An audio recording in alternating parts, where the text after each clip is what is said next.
अच्छा, जब भी हम किसी त्योहार के बारे में सोचते हैं तो दिमाग में क्या आता है? शायद जश्न, मिठाइयाँ, खूब सारी रौनक, है ना? लेकिन सोचिए, अगर किसी धर्म का सबसे बड़ा पर्व इन सबसे बिल्कुल उल्टा हो। आज हम जैन धर्म के एक ऐसे ही अनोखे पर्व को समझने वाले हैं जो असल में बाहर का नहीं बल्कि भीतर की एक बहुत गहरी यात्रा है। तो देखिए, एक तरफ है हमारे आम त्योहार, मौज मस्ती, दावतें, मिलना जुलना, और दूसरी तरफ है जैन धर्म का ये महापर्व। यहाँ सब कुछ अंदर की तरफ मुड़ा हुआ है। आत्मनिरीक्षण, उपवास, प्रायश्चित और सबसे बढ़कर क्षमा। मतलब सारा का सारा फोकस बाहरी दुनिया से हटकर अपनी आत्मा की सफाई पर है। यहाँ जश्न मनाने का तरीका है आत्म अनुशासन, और सबसे कीमती तोहफा है किसी को माफ कर देना या किसी से माफी मांग लेना। तो सवाल यही उठता है ना, कि आखिर आत्मशुद्धि पर टिका हुआ एक पर्व इस धर्म में इतना जरूरी, इतना महत्वपूर्ण क्यों माना जाता है? मतलब इस गहरी साधना के पीछे की सोच क्या है, इसके पीछे का दर्शन क्या है? चलिए इसी को समझने की कोशिश करते हैं। तो सबसे पहले समझते हैं कि ये पर्व है क्या। इसे आत्मशुद्धि का पर्व कहा जाता है। अब देखिए, इसके दो मुख्य नाम सुनने को मिलते हैं। श्वेतांबर परंपरा में इसे पर्युषण कहते हैं और दिगंबर परंपरा में 10 लक्षण। नाम भले ही अलग हों, पर दोनों का मकसद एक ही है, उत्सव से ज्यादा अपनी आत्मा की शुद्धि। इस पर्व का जो असल लक्ष्य है वो है आत्मा से चिपके हुए कर्म पदार्थ को खत्म करना, उसे नष्ट करना। अब ये सुनने में थोड़ा अलग लग सकता है कि ये कर्म पदार्थ आखिर है क्या और ये आत्मा से चिपकता कैसे है। और इन सवालों का जवाब हमें सीधे जैन दर्शन के केंद्र में ले जाता है। इस पूरी बात को समझने के लिए हमें दो बहुत ही बुनियादी चीजों को जानना होगा। पहला है आत्मा और दूसरा है कर्म। तो सबसे पहले बात करते हैं जीव की, यानी आत्मा। जैन दर्शन कहता है कि हर जीवित प्राणी के अंदर एक आत्मा है। इसे ऐसे समझिए जैसे हर किसी के अंदर एक हीरा है, बिल्कुल चमकता, शुद्ध, ज्ञान से भरा हुआ। ये आत्मा हमेशा रहती है, कभी खत्म नहीं होती। पर यहाँ एक सवाल उठता है, अगर ये आत्मा इतनी शुद्ध और शक्तिशाली है तो हम इसे महसूस क्यों नहीं कर पाते? और इसी सवाल का जवाब है कर्म। और जैन धर्म में कर्म का जो कॉन्सेप्ट है ना, वो बहुत ही अनोखा है। देखिए, ज्यादातर जगहों पर कर्म को एक एब्स्ट्रैक्ट आइडिया माना जाता है ना, लेकिन जैन धर्म में कर्म को असल फिजिकल पार्टिकल्स माना गया है, जैसे कोई बहुत ही बारीक धूल हो। हमारे हर काम, हर सोच और हर शब्द से ये धूल के कण हमारी आत्मा की तरफ खींचते चले आते हैं और उस पर चिपक जाते हैं, एक कर्म की गंदगी की तरह। अब ये पूरी प्रक्रिया 4 स्टेप्स में होती है। सबसे पहला है आश्रव, मतलब जब कर्म के कण आत्मा की तरफ बहकर आते हैं। फिर आता है बंध, यानी जब वो कण आत्मा से चिपक जाते हैं, बिल्कुल वैसे ही जैसे तेल लगे शरीर पर धूल चिपक जाती है। और पर्युषण पर्व का असली काम यहीं से शुरू होता है।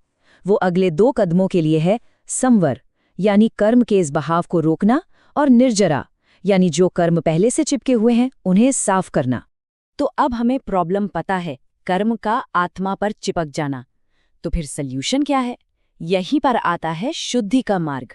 ये जो पर्युषण पर्व है, ये असल में संवर और निर्जरा को साधने का एक मौका है।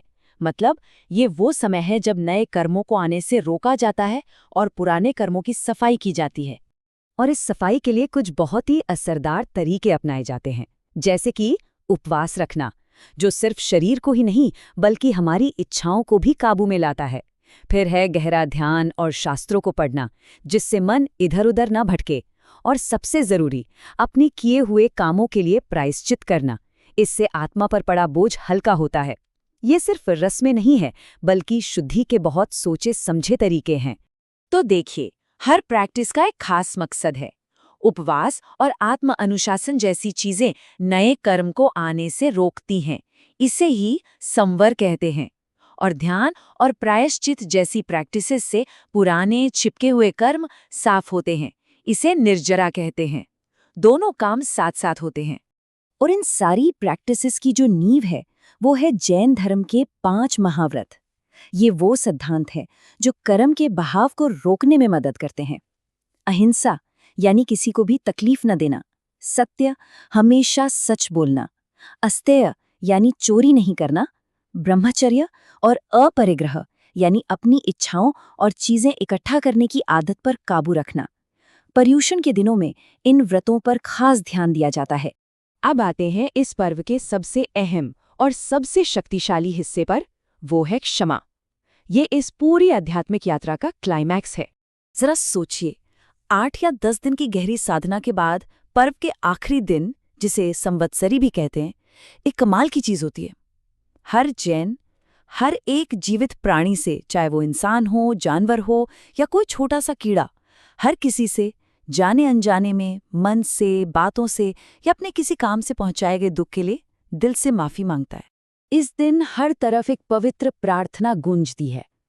खामे मी सव्व जीवे, सव्वे जीवा खमंतु में, मिट्टी में सव्व भुएसु, वैरम मज्झम न केणई।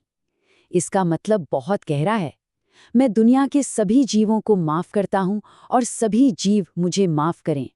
मेरी दोस्ती सभी प्राणियों से है, मेरी दुश्मनी किसी से भी नहीं।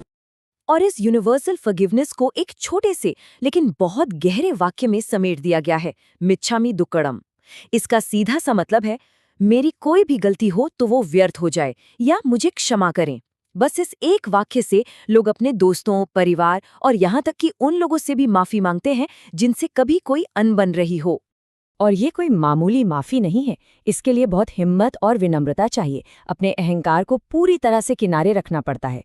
जैन दर्शन में ये माना जाता है कि जब तक दिल से माफी मांगी और दी ना जाए, तब तक कर्मों की सफाई का काम शुरू ही नहीं हो सकता। ये शुद्धि की पहली और सबसे जरूरी सीढ़ी है।